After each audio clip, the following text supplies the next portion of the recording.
সম্মানিত হাজিরিন, আল্লাহ তাআলা বলেন বান্দারে এই রোজাটা তোমাদের উপর ফরজ করা হয়েছে। আল্লাহ তাআলা বলেন ইয়া আইয়ুহাল্লাযীনা আমানু কুতিবা আলাইকুমুস সিয়াম। আল্লাহু আকবার বলেন।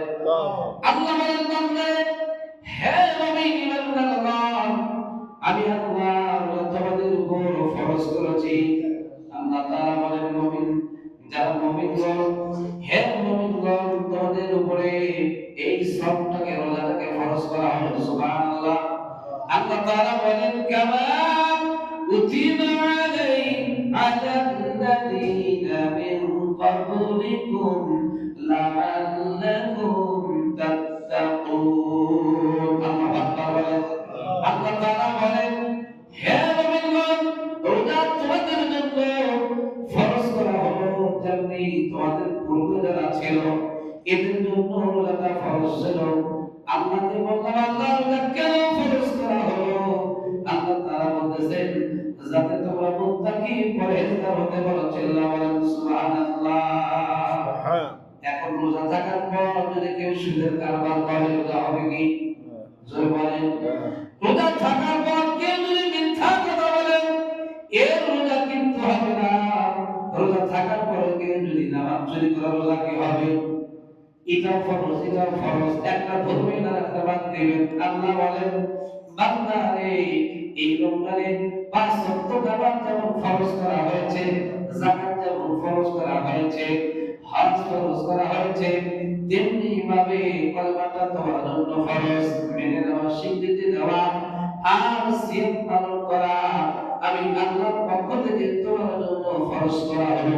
সুবহানাল্লাহ। তাহলে ফাঁকি দেওয়ার কোনো কায়দা নাই। কায়দা আছে কি? কেউ যদি চিন্তা করে হুজুর আমি করবো কিন্তু রোজা রাখবো না, কথা বলা আছে কি? আমার অনেকে আছে তারাবি রোজা থাকে, তারাবি করে না, আছে না? রোজা থাকে কিন্তু নামাজ কালাম করে না। এই রোজা কি কোনো দাম আছে? জোরে বলেন। আল্লাহর কাছে চাইতে গেলে নামাজ লাগবে কিনা? জোরে বলেন লাগবে কিনা? পৃথিবীতে যা কিছু করেন না কেন নামাজকে মাইনাস করে কোনো কিছু আল্লাহর কাছে যাওয়া সম্ভব না, পাওয়া সম্ভব না।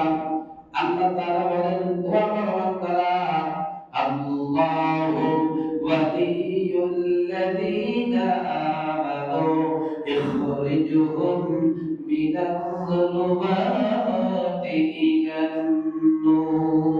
আল্লাহু আকবার বলেন। আল্লাহ তাআলা বলেন বান্দারে যারা ঈমান এনেছে আমি আল্লাহ তাদের বন্ধু বলে ঘোষণা করে দিলাম। সুবহানাল্লাহ। আর তারা আল্লাহর বন্ধু হয়ে যায়। ইখরিজুহুম মিনাজ-যুলুমাতি ইলান-নূর। আল্লাহ বলেন অন্ধকার থেকে তাদের আলোর দিকে, খারাপ থেকে ভালোর দিকে নিয়ে আসার দায়িত্ব আমি আল্লাহ হয়ে যায়। সুবহানাল্লাহ। তাহলে যারা ঈমানদার তারা নামাজ আদায় করবে, আর যারা বেঈমান তারা নামাজ পড়বে না। কথা বলেন ঠিক কিনা? নামাজের মাধ্যম দিয়া, ধৈর্যের মাধ্যম দিয়া, সম্মানের মাধ্যম দিয়া, যাকাতের মাধ্যম দিয়া, যার টাকা আছে তার যাকাত আছে, পর্যাপ্ত পরিমাণে তার টাকা আছে, তার হজ তাদের ফরজ হইলে তার ফরজ। সুবহানাল্লাহ। কিন্তু যার টাকা নাই, সামর্থ্য নাই, তার জন্য হজ ফরজ নয়। কিন্তু এই চারটা বিষয় যা আছে কলেমা, নামাজ, রোজা, যাকাত, আবার যার টাকা আছে অধিক পরিমাণে, যেমন টাকা দেওয়ার তার সামর্থ্য আছে যাকাত দেবে। কিন্তু হজ এমন একটা বিষয় যার ফরজ হয়েছে উনি শুধু করতে পারবেন, নসেন টেনশনের কোনো কারণ নাই।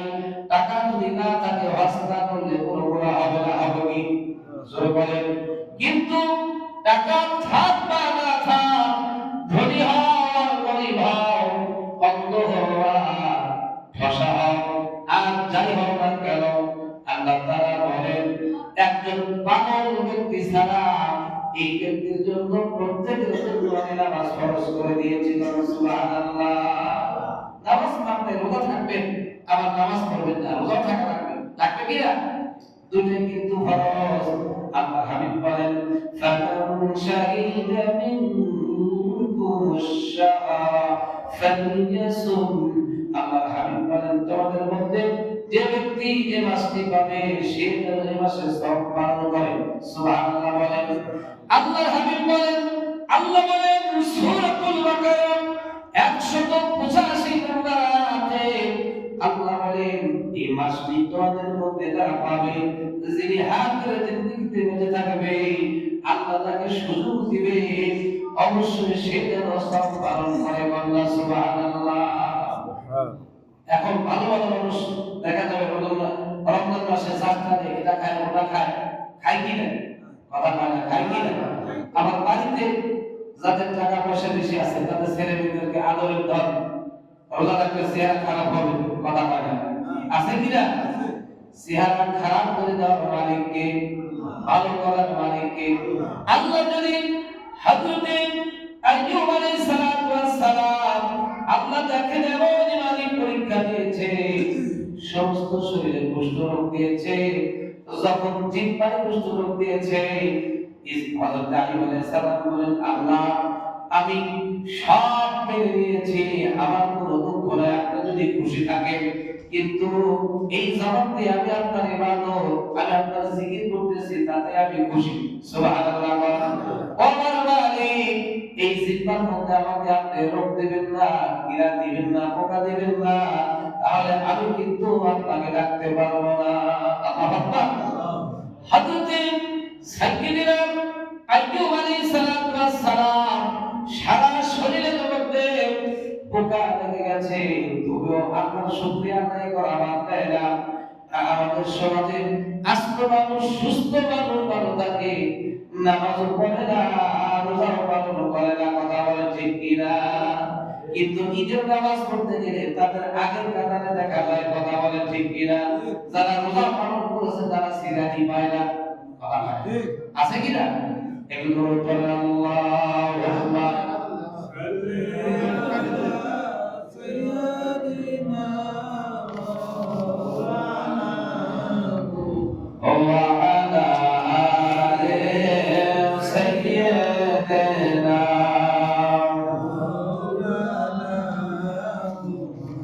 স্বপ্নে যুগে বলে রাসূল বেলাল আমার খুতুলে পাবে না,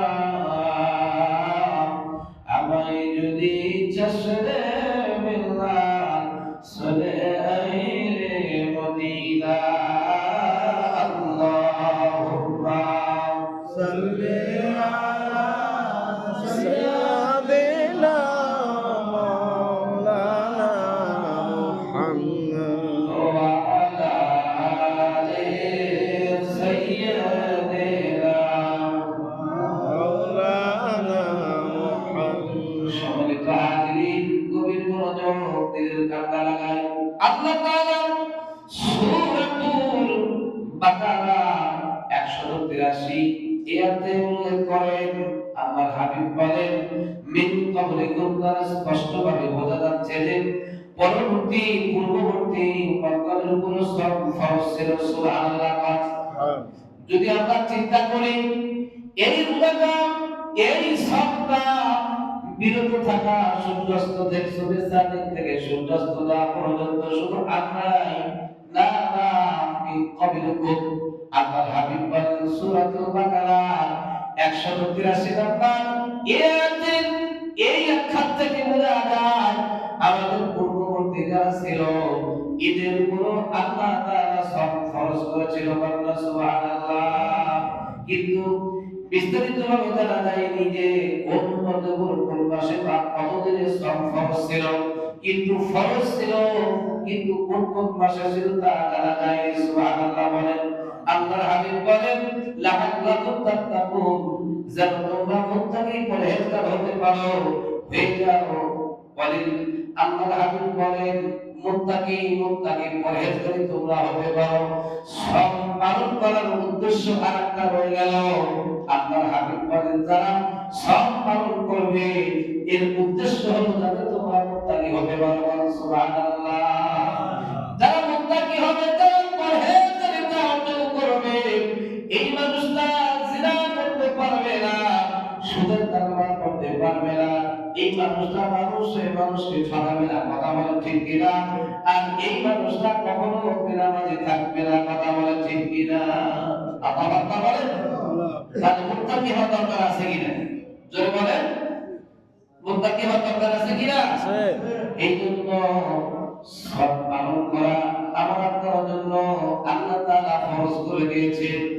এর দ্বারা বোঝা গেল আমাদের পূর্বে যারা ছিল তাদের উপর আল্লাহ তাআলা রোজা ফরজ করেছিল। সুবহানাল্লাহ।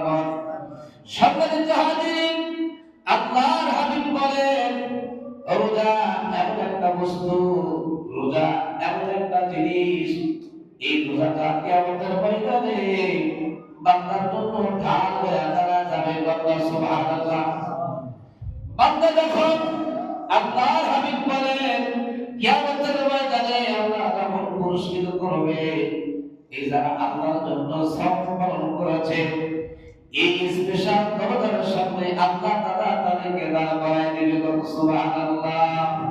আর ফেরেশতা বলবে, ও আল্লাহর বান্দা, সাধারণ কোন শরবত নয়, সাধারণ কোন পানি নয়, আজকে আল্লাহ তাআলা বিশেষ একটা জিনিস দিয়া আপনাদেরকে ইফতার করাবে, আপনাদেরকে আল্লাহ তাআলা আজকে আহ্বান করাবে।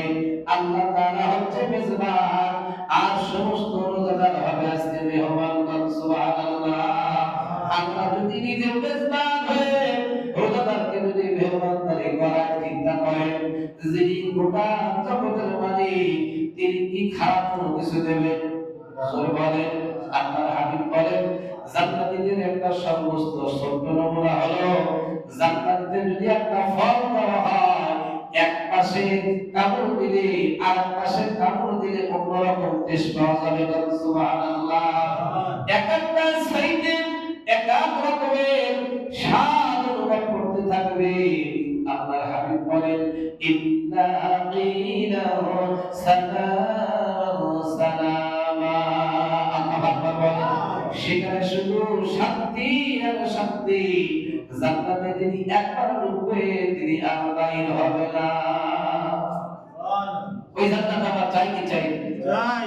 এই জান্নাত যদি আমরা চাই তাহলে নামাজ যখন আমরা গুরুত্ব দিয়ে পড়ি, এই সামনে রমজান মাস, আগামী জুমা হতে রমজান মাস পড়ে যাবে, আমরা সকলেই এই মাস থেকে আল্লাহর কাছে তওবা করব এখন থেকে যে আমরা রোজা রাখার পাশাপাশি 5 ওয়াক্ত নামাজ আমরা পড়ব।